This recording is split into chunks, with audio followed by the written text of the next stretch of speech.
অলিদের মূর্তি বানাইয়া মাটির উপরে রাইখা তারপরে তাকে শাড়ি পরাইতো, কাপড় পরাইতো, খাওয়ন দিত, ভোগ বিলাস দিত, অলঙ্কার পরাইতো। এখনো আমাদের সমাজে হিন্দুরা তা পড়ায়। আর মুসলমান নামদারি কিছু মাজার পূজারী আল্লাহর ওলিদেরকে পূজা করতে গিয়ে তারা মাটির উপরে মূর্তি বানাইয়া না, মাটির নিচে রেখে মাজার বানাইয়া ঠিক ওই মূর্তিকে যা করা হয়, ওরা মূর্তির গায়ে শাড়ি পরায়, এরা মাজারের গায়ে চাকা পরায়, মূর্তির কাছে টাকা দেয়, পয়সা দেয়, মূর্তিকে খাওয়ান দেয়, এরা খাওয়ান দেয়। আল্লাহ এবার চ্যালেঞ্জ করে বলছেন, খবরদার এই মোমেন যারা ভালো করে শুনে রেখো। আল্লাহ বলছেন ইয়া আইয়ুহান নাস, এইখানে নাস বলেছেন, মুমিন বলেন নাই। কারণ এই কারবার হিন্দুরাও করে, এই কারবার মক্কার কাফেররাও করে, এই কারবার মুসলমানদের মধ্যে মাজার পূজারী, কবর পূজারীরাও করে। সেই জন্য আল্লাহ কি সুন্দর করে বলেছেন, ইয়া আইয়ুহান নাস দুরিবা মাসালুন ফাসতামিউ লা। হে মানব সকল, তুমি চাই হিন্দু হও, চাই বৌদ্ধ হও, চাই দুর্গা পূজারী হও, আর চাই মাজার পূজারী হও, জেনে রাখো দুরিবা মাসালুন ফাসতামিউ লা, তোমাদের বোঝানোর জন্য একটা সুন্দর উপমা দেওয়া হচ্ছে, মিসাল দেওয়া হচ্ছে, দৃষ্টান্ত পেশ করা হচ্ছে। কান লাগাইয়া শোনো, মনোযোগ দিয়ে শোনো। কে বলেছেন? এই মনোযোগ দিয়ে শোনো। কে বলেছেন? ফাসতামিউ লা, কান খুলে খুলে শোনো। জসিমউদ্দিন রহমানের কথা না, কার কথা? আল্লাহর কথা। সরাসরি আল্লাহ তোমাকে বলছেন, ইয়া আইয়ুহান নাস দুরিবা মাসালুন ফাসতামিউ লাহু ইন্নাল্লাযীনা তাদউনা মিন দুনিল্লাহ লা ইয়াখলুকু যুবাবান ওয়ালা ইজতামাউ লাহু। হে মানব সকল, ভালো করে শুনে রেখো, তোমাদেরকে একটা উদাহরণ দেওয়া হচ্ছে। কান লাগাইয়া শোনো। কি কান লাগাইয়া শুনবো? ভালো করে শোনো। তোমরাও মূর্তির সামনে খাওয়ন দাও, তবে কবরে রাইখা, আর ওরা মূর্তির সামনে খাওয়ন দেয় মাটির উপরে রাইখা। এইবারে ভালো করে শোনো, তোমরা যাদেরকে খাওয়ন দিচ্ছ, যাদেরকে এত কিছু ভোগ বিলাস দিচ্ছ, এই সবগুলোর অবস্থা কি শোনো।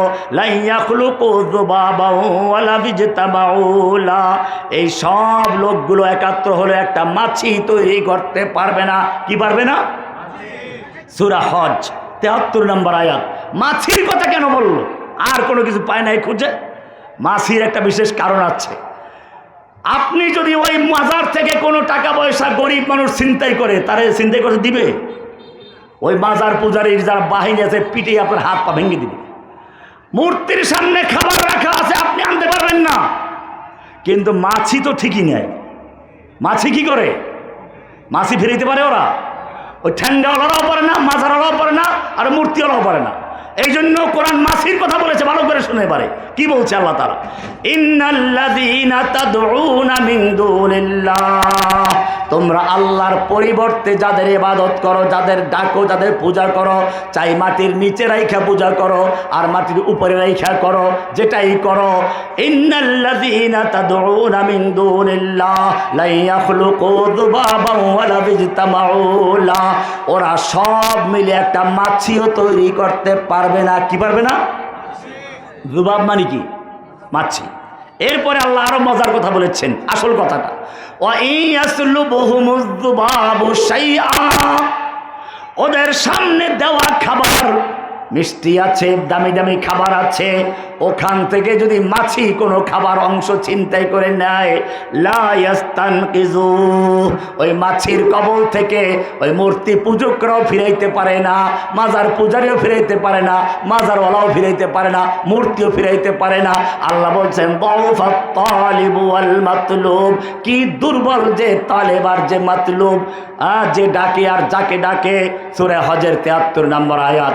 পরিষ্কার হয়ে গেল, কোরআন এই সমস্ত অন্ধকারগুলোকে দূর করে মানুষকে মানুষের গোলামি থেকে মুক্ত করে একমাত্র আল্লাহর গোলামিতে লিপ্ত করার জন্য কোরআন নাজিল হয়েছিল।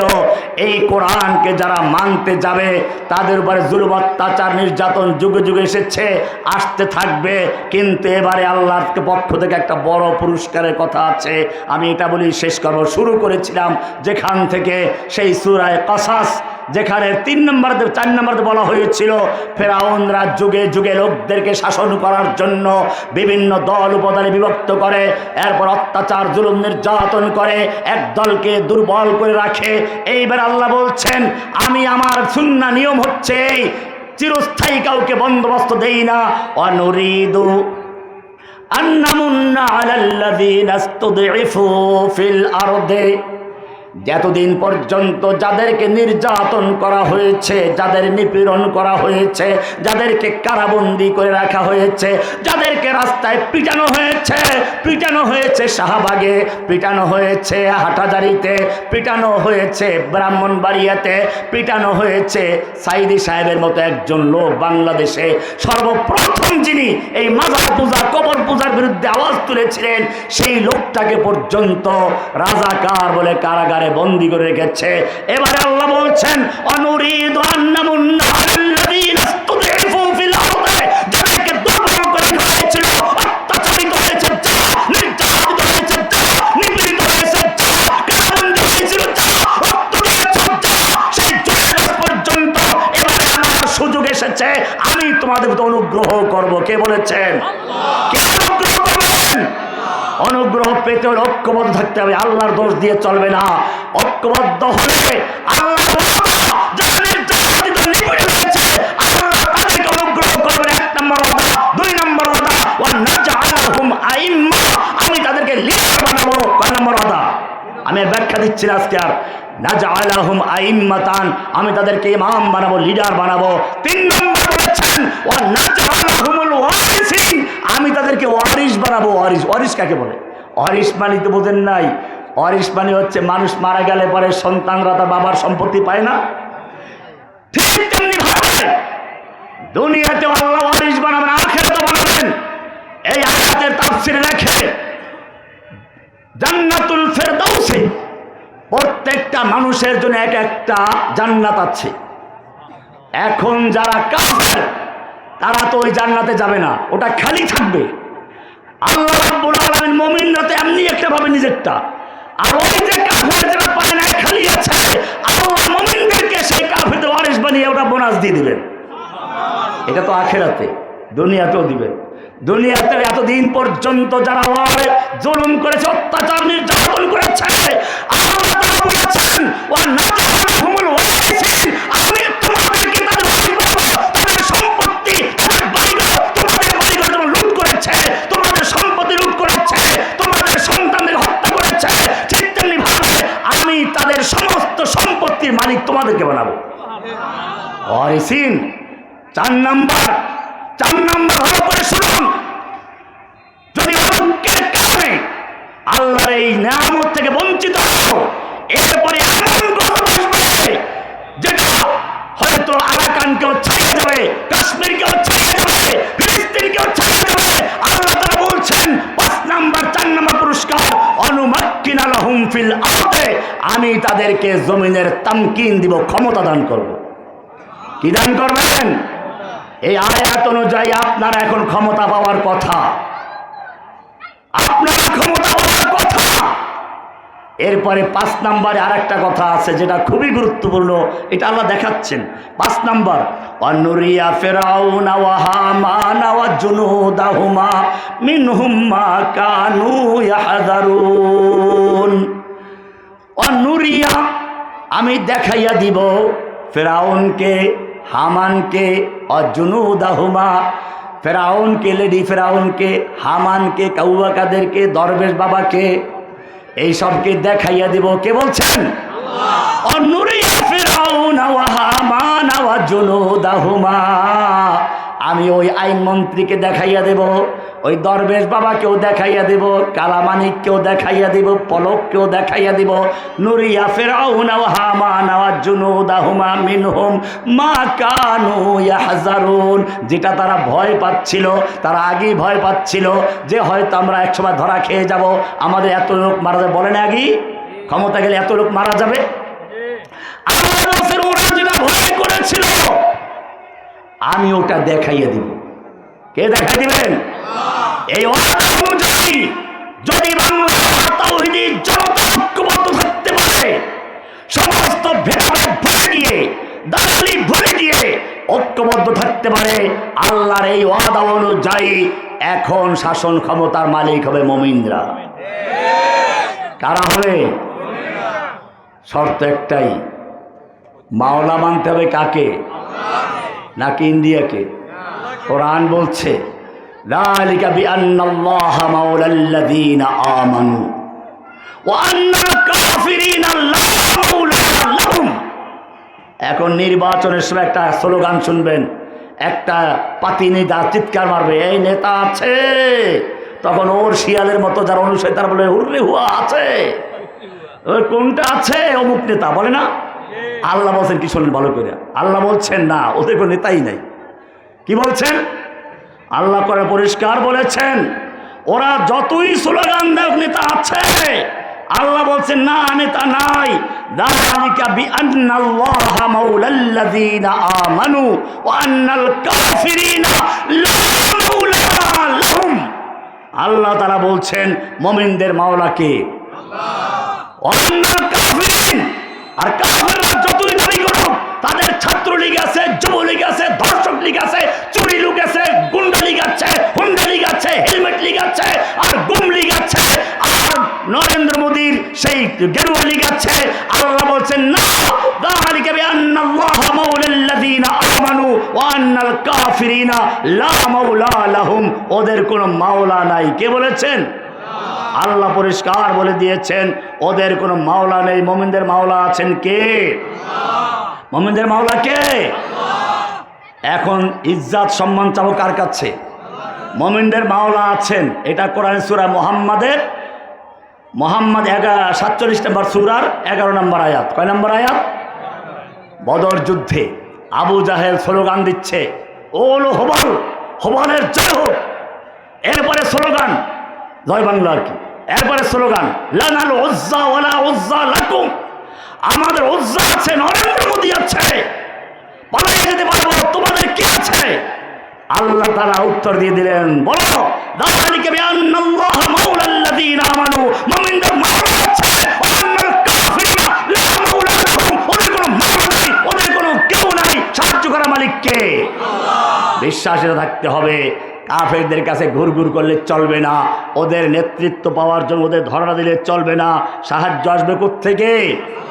আল্লাহ তাআলা কোরআনে আরো সুন্দর করে বলছেন, আল্লাযীনা ইয়াত্তাখিযুনাল কাফিরিনা আউলিয়া মিন দুনিল মুমিনিন আয়াবতাগুনা ইনদাহুমুল ইজ্জা ফাইন্নাল ইজ্জাতা লিল্লাহি জামিআ। আল্লাহ পরিষ্কার বলেছেন, আল্লাযীনা ইয়াত্তাখিযুনাল কাফিরিনা আউলিয়া মিন দুনিল মুমিনিন, যারা মুমিনদেরকে বাদ দিয়ে কাফেরদের সঙ্গে বন্ধুত্ব করে, কাফেরদের পাশে গোলামি করে, কাফেরদের কাছে গিয়ে ঘুরঘুর করে। আল্লাহ বলছেন আয়াবতাগুনা ইনদাহুমুল ইজ্জা, ওরা কি এদের কাছে ইজ্জত সম্মান চায়, মর্যাদা চায়, পাওয়ার চায়? ফাইন্নাল ইজ্জাতা লিল্লাহি জামিআ। আল্লাহ বলছে সমস্ত ইজ্জতের মালিক কে? আল্লাহ। ইজ্জত দেওয়ার মালিক কে? সূরা নিসা 139 নম্বর আয়াত, পরিষ্কার আয়াত, আল্লাযীনা ইয়াত্তাখিযুনাল কাফিরিনা আউলিয়া মিন দুনিল মুমিনিন, যারা মুমিনদেরকে বাদ দিয়ে কাফের মুশরিকদের সাথে বন্ধুত্ব করে, ওদের সাথে জোট করে, ওদের সঙ্গে যারা ঐক্যবদ্ধ হয়, আল্লাযীনা ইয়াত্তাখিযুনাল কাফিরিনা আউলিয়া মিন দুনিল মুমিনিন, মুমিনদেরকে বাদ দিয়ে যারা কাফেরদের সঙ্গে বন্ধুত্ব করে, আল্লাহ কি সুন্দর করে বলছেন, আয়াবতাগুনা ইনদাহুমুল ইজ্জা, ওরা কি ওদের কাছে ইজ্জত সম্মান চায়, পাওয়ার চায়? ফাইন্নাল ইজ্জাতা লিল্লাহি জামিআ, গোটা পাওয়ারের মালিক কে? ইজ্জত দেওয়ার মালিক কে? ইজ্জত মানে দুইটা জিনিসের সমন্বয়। কয়টা জিনিস সমন্বয়? আমি আর ব্যাখ্যাটা শুধু এটা বলে শেষ করছি। আজিজ, আজিজ মানে হচ্ছে একই সাথে দুইটা জিনিস। মনে করুন আমাদের বর্তমান সময় ইমাম সাহেবদের অবস্থা কি? সম্মান আছে কিন্তু কোনো পাওয়ার আছে? আবার থানার ওসি, দুর্নীতিবাজ ওসি, তার পাওয়ার আছে, কোনো সম্মান আছে? আজিজ মানে হচ্ছে যার পাওয়ারও আছে, সম্মান, তাকে বলা হয় কি? আজিজ। এই জন্য কোরআনে বলছে বারবার তানজিল আল আজিজুর রহিম। আজিজ মহাপরাক্রমশালী, মহা ক্ষমতার অধিকারী, মহাসম্মানের পারস আল্লাহর পক্ষ থেকে নাজিলকৃত কিতাব। এই জন্য আল্লাহ বলছেন, যারা কাফেরদের সাথে ঘুরঘুর করে বন্ধুত্ব করে সাহায্য চায়, আয়াবতাগুনা ইনদাহুল ইজ্জাহ, তোরা কি ইজ্জত চায়, ওদের কাছে সম্মান চায়, মর্যাদা চায়, পাওয়ার চায়, ইন্নাল ইজ্জাতা লিল্লাহি জামিআ, ওদেরকে জানিয়ে দাও না, ওদের কোনো পাওয়ার নেই, ওদের কোনো সম্মান নেই, সমস্ত পাওয়ারের পাওয়ার হচ্ছে আল্লাহ। সাহায্য চাও কার কাছে? মনে রাখতে হবে, কোরআন নিয়ে কিছু আলোচনা করা হলো। কোরআন কার কালাম? কালাম মানে কি? কথা। কার সাথে কথা বলে? কোরআনে আল্লাহ কথা বলে। আল্লাহ আল্লাহ কালামুল্লাহ, আল্লাহ বলেন কথা কার সাথে?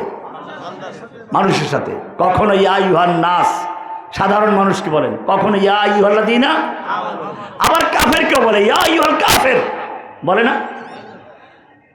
সব মানুষকে বলেন। কোরআন আল্লাহর কালাম। এই কালাম নাজিল হয়েছে মানুষকে মানুষের গোলামি থেকে মুক্ত করার জন্য। এই কালাম যারা ধারক বাহক হয় তাদের সম্মান দেয় কে? তাদের হেফাজত করার মালিক কে? আল্লাহু ইয়াসিমুকা মিনান নাস। হে নবী, আপনি আপনার প্রতি যা নাজিল হয়েছে পৌঁছে দিন, খবরদার কাউকে ভয় করবেন না। যত ক্ষতি ওরা করতে চায়, হেফাজত করার মালিক কে? নবীকে বলেছেন আল্লাহ তোমাকে মানুষের ক্ষতি থেকে বাঁচাবার মালিক আল্লাহ। কোরআনকে যারা যুগে যুগে সাহায্য করবে তাদের হেফাজত করার মালিক কে? বলবেন যে সাইদি সাহেব তো শহীদ হয়ে গেল, মারা গেল, কই সাহায্য তো করলো না। আল্লাহ তো এটা সাহায্য করেছেন। সাইদি সাহেব ওই বয়সে বের হয়ে আসলে কি করতেন? কিন্তু আল্লাহ তাআলা তাকে চাইলেন শাহাদাতের মর্যাদা দেওয়ার জন্য, সেজন্য জেলখানা মারা গেছে। আমি জেল থেকে বের হয়ে বলেছিলাম এক বক্তব্যে যে সাইদি সাহেবের জানাজা ঢাকায় পড়তে দেওয়া হয় নাই কি জন্য? হাসিনা জানে জীবিত সাইদির যে পাওয়ার ছিল, যে সম্মান ছিল, মৃত্যু সাইদির তার যে লক্ষ কোটি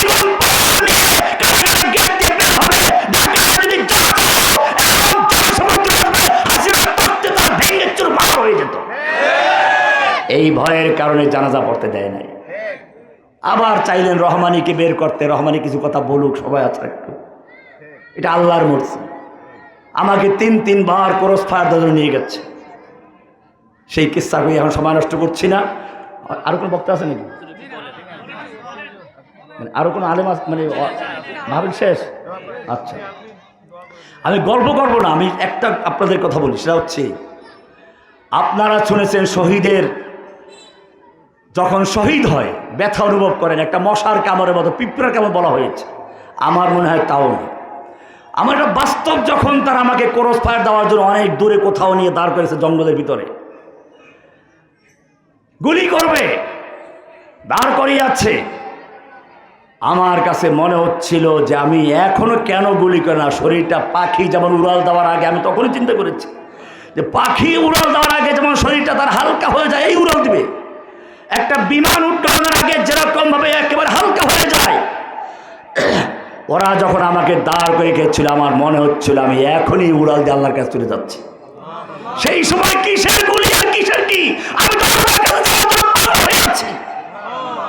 আমি মনে করি সেই সময় গুলি যদি করত, আমার জীবনের সর্বোত্তম সর্বশ্রেষ্ঠ সময় আল্লাহর কাছে পৌঁছে যেতে পারতাম। এই জন্য ভয় করে লাভ নেই। সবকিছুর মালিক কে? ওরা আমাকে নির্জন বাসে রেখেছিল। নির্জন বাসে আপনারা এই গোলাম পরওয়ার সাহেবকে জিজ্ঞেস করবেন, যদি কোনো সময় দেখা হয়। এই যে তারপরে আপনার এই যে এটিএম আজহার সাহেব, ওনারাও, আজহার সাহেব নির্জন বাসে ছিলেন এক সময় আমার মতো। ওনাকে আলাদা রাখছিল, আমাকে তখন আমরা দুদিন এক বিল্ডিংয়ে ছিলাম। নিজামী সাহেব, এরকমভাবে মামুনুল হক সাহেব, তারা তো কয়েকদিন আমার বলকেই দিয়েছিল। এরকম যারা হেফাজতের নেতা বলেন, জামাতের নেতা বলেন, বিএনপির নেতারাও। এই জন্য আমি বলি যে এখন এই নির্বাচনের সময়ে বিএনপি, জামাত, হেফাজত দলাদলি না করে সবাই অবদান আছে। ইসলামের পক্ষে যারা, বিএনপির মধ্যে যেগুলো নাস্তিক, যেগুলো কাফের মুরতাদদের সহযোগী, সেগুলো বাদ দিয়ে যেগুলো ইসলামপন্থী, তাদের উচিত দলাদলিতে না গিয়ে, আমরা তো একসাথেই কারাগারে ছিলাম, সেজন্য জাতীয় সরকার যেভাবে করে সেভাবে পারস্পরিক প্রতিযোগিতা হবে, প্রতিরোধ বা প্রতিশোধ না, প্রতিযোগিতা। এই নীতিতে যদি ঐক্যবদ্ধ হয়ে আমাদের চলতে পারি, ইনশাআল্লাহ বাংলাদেশের সামনে একটা উজ্জ্বল দিন অপেক্ষা করছে। আর যদি দলাদলি আক্রমণ করে গণ্ডগোল করা হয়, আপনারা জানেন সেদিন বেশি দূর নয় যেদিন এই সুযোগটা কাফের মুশরিকরা নিয়ে হয়তো বাংলাদেশের মানচিত্রটাই পরিবর্তন করে ফেলতে পারে। আল্লাহ হেফাজত। আলী রাদিয়াল্লাহু তাআলা আনহু এবং মুআবিয়া রাদিয়াল্লাহু তাআলা আনহুর মধ্যে যুদ্ধ হচ্ছিল। যুদ্ধ হলে কাফেররা সুযোগ নিতে চায় না। ওই সময় এখন যেমন ভারত আমাদের প্রতিবেশী, ওই সময় মদিনার পাশেই তো ছিল সেই রোম সম্রাটের আস্তানা। সিরিয়া, ইরাক এইসব এলাকায় তো রোমদের আস্তানা ছিল। ওরা আমিরে মুআবিয়া রাদিয়াল্লাহু তাআলার কাছে পত্র লিখল। কি পত্র লিখল? আমরা জানতে পারলাম তোমার খলিফা আলী রাদিয়াল্লাহু তাআলা আনহু তোমার বিরুদ্ধে যুদ্ধ করছেন, তোমাকে ন্যায্য অধিকার থেকে বঞ্চিত করছেন, তোমার উপরে জুলুম অত্যাচার করছেন। তুমি যদি চাও তাহলে আমরা তোমাকে সাহায্য করতে রাজি আছি। পুরা রোম সম্রাটের পুরো শক্তি তোমার পাশে দাঁড়াবে, আলীকে তছনছ করে ফেলবে। আপনি আমি হলে কি করতাম? আল্লাহর নবীর সাহাবী তিনি বুঝতে পারলেন এটা আমাকে সাহায্য করে না, আমার এবং আলীর মধ্যে যে দ্বন্দ্ব হচ্ছে, এই সুযোগ নিয়ে মুসলিম ভূখণ্ডকে গ্রাস করার জন্য চক্রান্ত হচ্ছে। এই কারণে আমিরে মুআবিয়া তাৎক্ষণিক পত্র লিখলে উত্তর দিলেন। চিঠিতে লেখা ছিল, ইয়া কালবার রোম, ও রোমের কুত্তা, আমার সঙ্গে আমিরের যুদ্ধ হচ্ছে। এই সুযোগ নিয়ে যদি মুসলিম ভূখণ্ডের দিকে পা বাড়াও, জেনে রাখবি আলীর পক্ষে যুদ্ধ করে সর্বপ্রথম যেই লোকটা শহীদ হয়ে জীবন দেবে সেই লোকটা আমিরে মুআবিয়া রাদিয়াল্লাহু তাআলা আনহু। মনে রাখতে হবে, আমাদের মধ্যে যত ইখতিলাফ থাকুক, যত বিরোধ থাকুক, যদি ভারত থেকে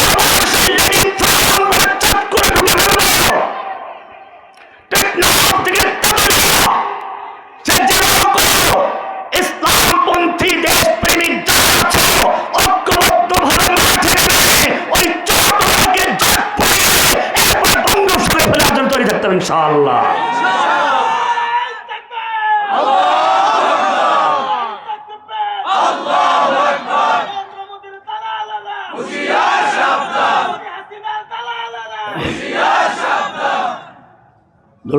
اللهم صل على محمد وعلى آل محمد كما صليت على إبراهيم وعلى آل إبراهيم إنك حميد مجيد.